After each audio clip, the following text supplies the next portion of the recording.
A new era of traffic enforcement is coming for motorists across Guyana.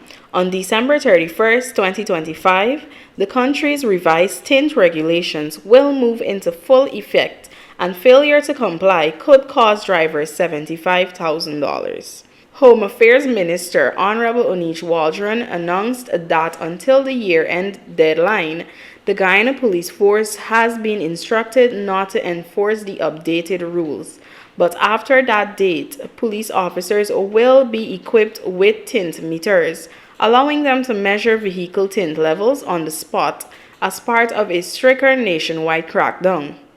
The government will soon take the tint amendment to Parliament, where the law will clearly define the rules for compliance and enforcement.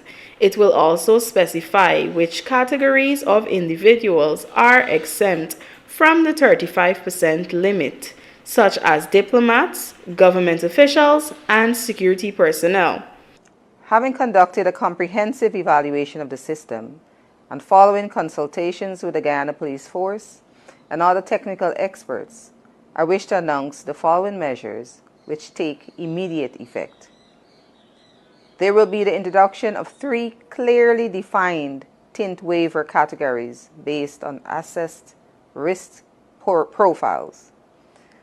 In the interest of equity and to eliminate administrative delays, there will be a universal provision for basic tint without waiver, which stipulates that all motor vehicles will now be allowed tint with no less than 35%. The legislation will further outline how tint meters will be used and calibrated. The fine structure and enforcement timelines. Honorable Onish Waldron confirmed that the amendment is already largely drafted, with only minor adjustments pending. These changes are intended to bring predictability, equity, and fairness to the long-standing issue of tint management.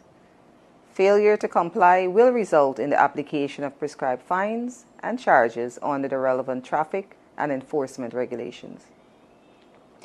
I wish to underscore that prior to the implementation of this new tint management regime, in the absence of a tint waiver granted by the Minister of Home Affairs, windows on motor vehicles, whether factory or manually installed, were not permissible.